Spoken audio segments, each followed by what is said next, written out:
സോണ്ട് opening സീനിൽ നമ്മുടെ hero അവനാണെങ്കിൽ ഈ പാവലിയുടെ അടുത്തേക്ക് വന്ന് പറയും, എനിക്ക് എന്നോട് കുറെ കാര്യങ്ങൾ പറയാനുണ്ട്.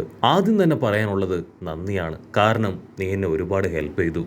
എനിക്ക് ഒരു ഡിഫറെന്റ് ലുക്ക് ഇപ്പൊ കണ്ടെത്തിയിരിക്കുകയാണ്. അത് മറ്റൊന്നുമല്ല, ഇങ്ങനെ ഒരു ചുന്ദരി ഗേളായിട്ട് കുറുമയുടെ കൂടെ ഹാപ്പി ആയിട്ട് അടിച്ചു പൊളിച്ച് പ്രോഗ്രാംസ് ഒക്കെ കണ്ടക്ട് ചെയ്ത് ഹായ് ആയിട്ട് ജീവിക്കാനാണ് എനിക്ക് ഇഷ്ടം എന്ന് പറഞ്ഞ് അവനിപ്പോ ആ ഗേളിന്റെ രൂപത്തിലേക്ക് മാറും. അവരെയാണെങ്കിൽ അത് കണ്ട് ഷോക്കായി നോ എന്ന് നിലവിളിച്ച് ഇപ്പൊ ഞെട്ടി എഴുന്നേക്കാണ്. ആക്ച്വലി നമ്മുടെ ചുന്ദരി പെണ്ണ് ഒരു സ്വപ്നം കണ്ടതാണ്. അവിടുന്ന് അങ്ങനെ ബ്ലാക്ക് ഔട്ട് ചെയ്ത് അവളാണെങ്കിൽ ഇപ്പൊ ബ്രേക്ക്ഫാസ്റ്റ് കഴിക്കാനായിട്ട് വരികയാണ്. പക്ഷെ അപ്പോഴും അവളുടെ മനസ്സിൽ നമ്മുടെ ഹീറോയെ കുറിച്ചുള്ള ചിന്ത മാത്രം. അവൾ അങ്ങനെ വറീഡായിട്ട് ഇരിക്കുന്നത് കാണുമ്പോൾ അവളുടെ പപ്പയ്ക്ക് സംശയം തോന്നും. നിനക്ക് എന്തു പറ്റി, എന്തെങ്കിലും കുഴപ്പമുണ്ടോ? അതിനവളാണെങ്കിൽ പ്രത്യേകിച്ചൊന്നും ഇല്ലാന്ന് പറഞ്ഞ് ഫുഡ് കഴിക്കും. പപ്പ അവളുടെ മുഖത്തേക്ക് സൂക്ഷിച്ചു നോക്കും.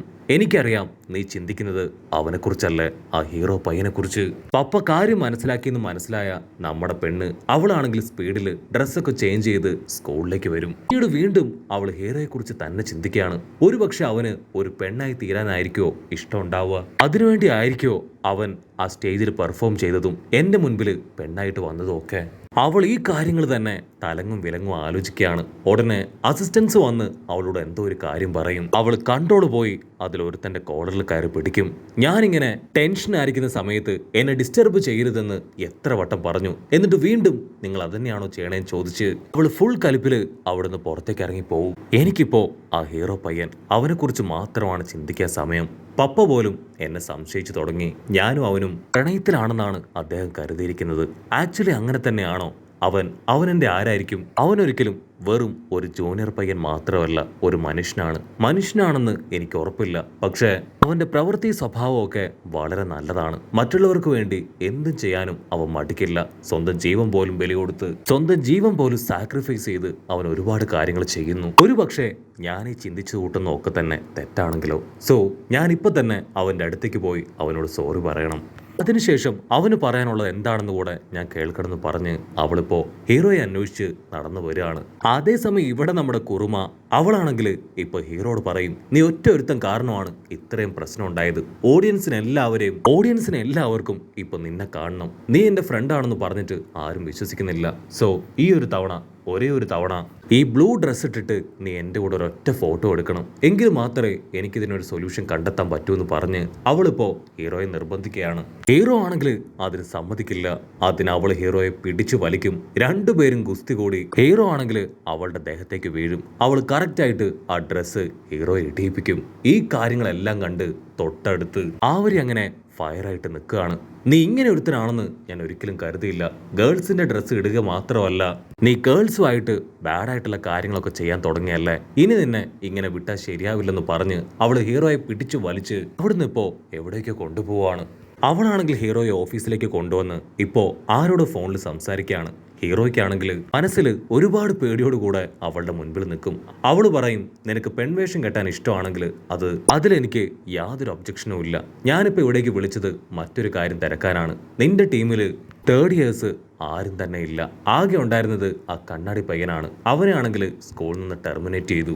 സോ നിന്റെ ബാറ്റ്ലെസ് ടീമിനെ പിരിച്ചുവിടേണ്ട അവസ്ഥയാണ്. അതിനവൻ ഷോക്കാവും. അവള് പറയും, നീ ഷോക്കാവേണ്ട ആവശ്യമില്ല.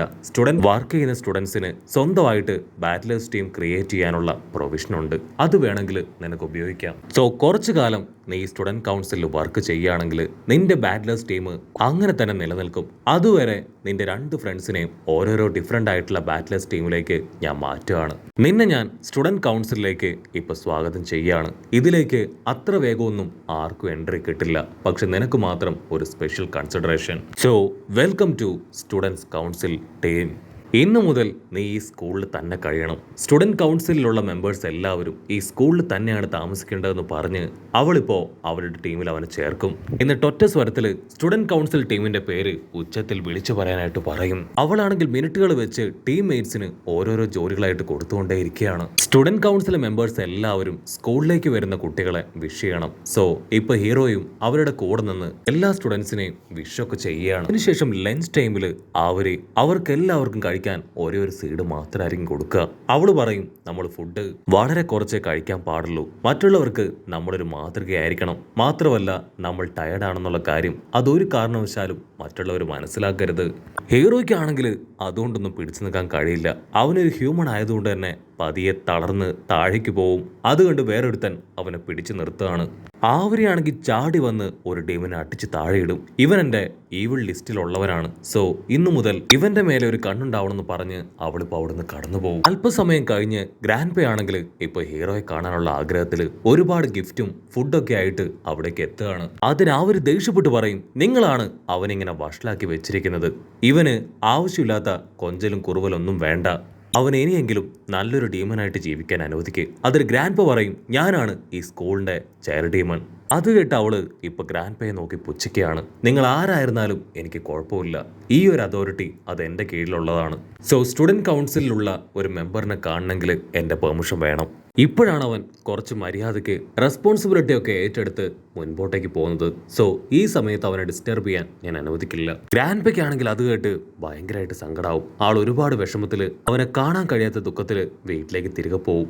അവളാണെങ്കിൽ അതിനുശേഷം ആമരി അവളിപ്പോ ഹീറോയുടെ അടുത്തേക്ക് വന്ന് വീണ്ടും ആ ബുക്ക് അവന്റെ കയ്യിൽ കൊടുക്കുകയാണ്. ബുക്ക് കാണുമ്പോൾ അവളെപ്പോലെ തന്നെ ഹീറോയ്ക്കും ഭയങ്കര സന്തോഷമാണ്. അവനിപ്പോൾ അതിന്റെ ബാക്കി സ്റ്റോറി അവൾക്ക് വായിച്ചു കൊടുക്കാൻ തുടങ്ങും.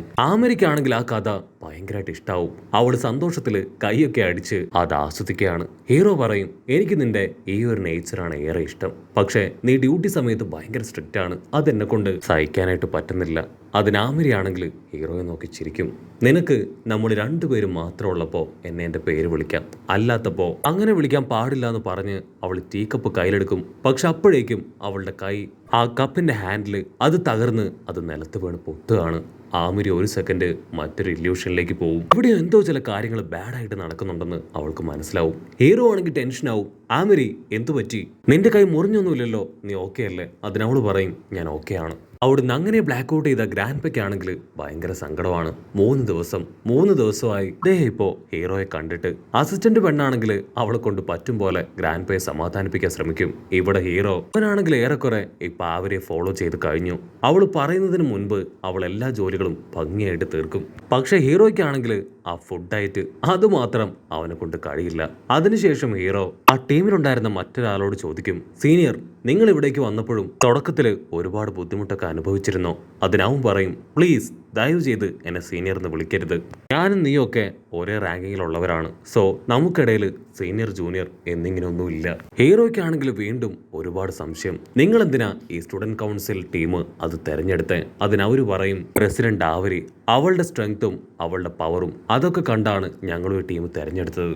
കണ്ണാടി പയ്യനാണെങ്കിൽ ഹീറോയോട് പറയും, ആക്ച്വലി നിന്റെ പെർഫോമൻസ് അടിപൊളിയാണ്. നിനക്ക് ശരിക്കും ഒരുപാട് കഴിവുകളുണ്ടെന്നൊക്കെ പറഞ്ഞ് അവനിപ്പോ ആമരിയുടെ അടുത്തേക്ക് ചെന്നിട്ടും ഇതേ കാര്യങ്ങൾ പറയും. ആ പുതിയ പയ്യൻ അവൻ ശരിക്കും അടിപൊളിയാണ്. വളരെ പെട്ടെന്ന് തന്നെ അവൻ കാര്യങ്ങളെല്ലാം മനസ്സിലാക്കി നല്ല സ്പീഡിൽ എല്ലാം ചെയ്യുന്നുണ്ട്. അവരങ്ങനെ കാഷ്വലായിട്ട് സംസാരിച്ചുകൊണ്ടിരിക്കുമ്പോൾ മൈക്കിലൂടെ നമ്മുടെ ആവരിയോട് സ്റ്റുഡന്റ് കൗൺസിൽ റൂമിലേക്ക് വരാൻ ഒരു അനൗൺസ്മെന്റ് വരും. അവളത് കേട്ട് റൂമിലേക്ക് വരും. അപ്പൊ ദൂരത്തായിട്ട് ആരോ മയങ്ങി വീണ് കിടക്കുന്നതായിട്ട് കണ്ട് അവൾ ഓടി വന്ന് അവനെ താങ്ങി എടുക്കുകയാണ്. അവനുടനെ ഒരു സ്പ്രേ എടുത്ത് ഇപ്പോ അവരുടെ മുഖത്ത് അടിക്കുകയാണ്. ഒരുപാട് സമയം കഴിഞ്ഞിട്ടും അവരെ കാണാതെ സ്റ്റുഡന്റ് കൗൺസിൽ മെമ്പേഴ്സ് അവരെല്ലാവരും അവളെ അന്വേഷിച്ച് റൂമിലേക്ക് വരും. ബോധം കെട്ടി കിടക്കുന്ന ആവരിയെ അവർ താങ്ങി എഴുന്നേൽപ്പിക്കുകയാണ്. അവൾ കണ്ണു തുറന്ന് ഭയങ്കര ക്യൂട്ടായിട്ട് അവരോട് പറയും, എനിക്ക് നല്ലൊരു ഡ്രസ്സ് തരുമോ? എൻ്റെ ബോഡി മുഴുവൻ കവർ ആവാത്തതുപോലെ എനിക്ക് തോന്നുകയാണ്. അവരെങ്ങനെ ക്യൂട്ടായിട്ട് കാര്യങ്ങൾ പറയുന്നത് കേട്ട് അവരെല്ലാവരും ഷോക്ക് ആവുന്നതോട് കൂടെ ഈ ഒരു എപ്പിസോഡും അവസാനിക്കുന്നു.